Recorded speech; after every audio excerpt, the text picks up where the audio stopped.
قبل أن تعلن المملكة العربية السعودية الشروط المفروضة على الحج لهذا العام جراء استمرار تفشي فيروس كورونا المستجد في بلدان كثيرة من العالم، كانت جهات عدة قد توقعت إيقاف الحج، وأننا قد نكون شاهدين على حدث تاريخي، وهو عدم تأدية المناسك التي تجمع ملايين المسلمين كل عام في الأراضي المقدسة. إلا أن ذلك لو حدث فهي ليست المرة الأولى تاريخياً،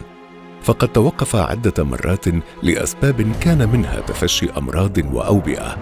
فيما كانت المدة الأطول لتوقف الحج بعد هجوم فئة تدعى القرامطة على مكة المكرمة عام 317 ونهبهم لها، حيث انقطع الحج بعد هذه الحادثة مدة طويلة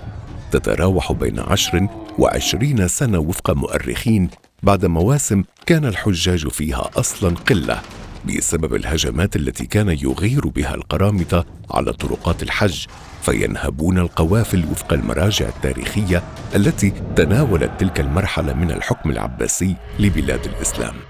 القرامطة ليسوا مجرد فئة منشقة أو رافضة للحكم العباسي،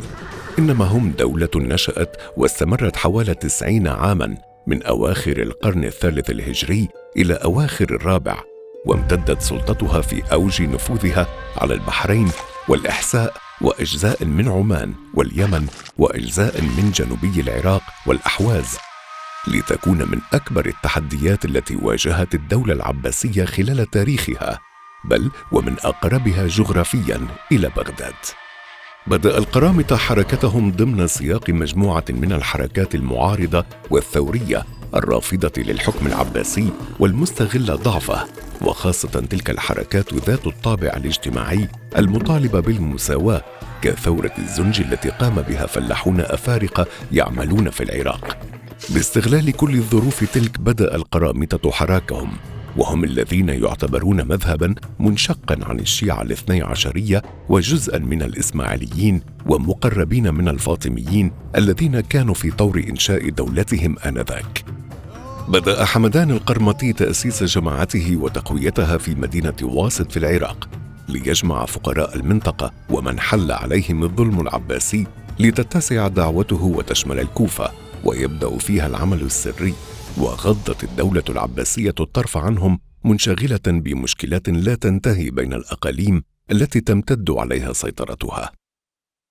خلال فترة قصيرة استطاع القرامطة استمالة الآلاف في العراق وفي بلاد فارس، لينتقلوا إلى مرحلة إنشاء الدولة، والتي كان القيادي الأشهر فيها أبو سعيد الجنابي، الذي استعان به حمدان القرمطي لتوسيع مناطق السيطرة. فاتجه الجميع إلى البحرين واستولوا على القطيف وبدأوا بتوطيد حكمهم. في تلك المرحلة تنبهت الخلافة في بغداد إلى خطر القرامطة المتصاعد،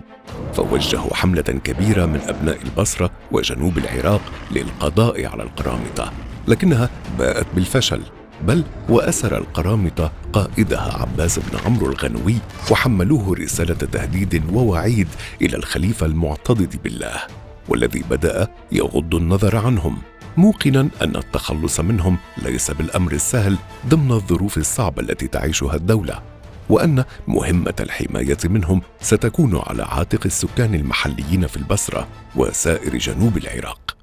بعد انتصار القرامطة على الجيش العباسي بدأوا بالتوسع أكثر فأكثر، فسيطروا على منطقة هجر أي قطر وعلى الإحساء، معلنين إياها عاصمتهم الجديدة وفق ما يؤرخ النويري في كتابه نهاية الإرب في فنون الأدب. ولم يكن مصير القرامطة في العراق مشابها لمصيرهم في البحرين والإحساء وعمان، حيث كانوا قريبين من مركز الخلافة، لذا فقد استطاع العباسيون القضاء على امتدادهم في العراق، وهو ما لم يؤثر حينها على قوتهم في البحرين وسائر البقاع التي تزداد ضراوة مع التوسع وبناء الجيش المحترف، حيث عمد القرامطة إلى عزل الصبية الصغار وتدريبهم على القتال واستخدام الأسلحة، ووجهوا مختلف ممتلكاتهم وغنائم الحروب ليشتروا بها جيادا وأسلحة ودروعا، شكلت جيشا قويا بات يهدد المنطقة بأسرها، وهو ما شجعهم على التوسع في بلاد الشام، حيث أرسلوا جيوشهم إلى هناك، واستطاعوا السيطرة على حماة وبعلبك ومعرة النعمان والسلمية، مرتكبين فيها أفظع الجرائم ضد أهلها، حيث يورد الطبري في كتابه تاريخ الرسل والملوك شارحا خط سير قائد جيش القرامطة في الشام قائلا: سار إلى بعلبك فقتل عامة أهلها حتى لم يبق منهم في مقال إلا اليسير، ثم سار إلى سلمية فحاربه أهلها ومنعوه الدخول، ثم وادعهم وأعطاهم الأمان، ففتحوا له بابها فدخلها، فبدأ بمن فيها من بني هاشم، وكان بها منهم جماعة فقتلهم، ثم ثن بأهل سلمية فقتلهم أجمعين، ثم قتل البهائم، ثم قتل صبيان الكتاتيب. مع مطلع القرن الرابع الهجري ازدادت قوة القرامطة بتحالفهم مع الدولة الفاطمية، حيث جمعهم العداء للعباسيين، لكن القرامطة أخذوا طريقا أكثر عنفا ودموية في هذا العداء، حيث بدأوا بمهاجمة مواكب الحج. وهنا يورد ابن الأثير في كتابه الكامل في التاريخ أنهم قتلوا الرجال والنساء ونهبوا المواكب وأسقطوا الشعار العباسي في الحج. تطورت هجمات القرامطة عاما بعد عام، وصولا إلى الهجوم الأكبر على مكة الذي استهدفوا فيه المسجد الحرام، وقتلوا الحجاج في الحرم، وخلعوا باب الكعبة، ونزعوا سترتها، واقتلعوا الحجر الأسود، ليبقى في حوزتهم أكثر من 20 عاما. كانت تلك الحادثة أفظع ما تعرض له الحج تاريخيا، وكانت أكبر إهانة أيضا تتعرض لها الدولة العباسية في تاريخها. تمت استعادة الحجر الأسود بعد وساطة ودفع مبالغ كبيرة من قبل العباسيين للقرامطة.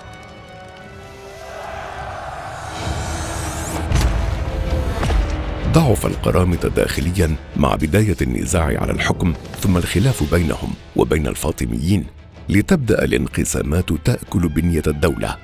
فوفق ابن خلدون في أواخر القرن الرابع الهجري يرد أن زعيم بني ثعلب في الإحساء تحالف مع بني مكرم رؤساء عمان لطرد القرامطة، فاستولى بنو مكرم على عمان وبنو ثعلب على الإحساء. وفي البحرين بدأ نفوذ آل البهلول يحد من نفوذ القرامطة، لتنتهي دولتهم بحصارها وتآكلها داخليا وهجمات مختلف جيرانها عليها. اتجهت دراسات تاريخية كثيرة للقول إن القرامطة كانوا من أوائل التجارب الاشتراكية في التاريخ، حيث لم يكن في بنية نظام حكمهم ملكية فردية، فكل شيء يخضع للملك العام، كما أن منظومة الحكم كانت منظومة شمولية اشتراكية لدى القرامطة. حارب القرامطة جميع من حولهم، بدءا من ثورتهم ضد العباسيين، ثم هجومهم على مختلف القبائل القريبة من مناطق نفوذهم، ثم عداءهم مع الفاطميين بعد تحالفهم معهم. كل ذلك تفاقم مع استعدائهم للجميع بهجماتهم على قوافل الحج، لتصبح سمعتهم في المنطقة أجمع أنهم قطاع طرق، وأن توجههم الديني ذاته غير واضح وغير مستقر، بل وغير متآلف مع التيارات الدينية القريبة منهم كالفاطميين، ولتنتهي تجربتهم وتصبح فيما بعد من أكثر التجارب التي خضعت لدراسات وتحليلات تاريخية وفلسفية في التاريخ الإسلامي.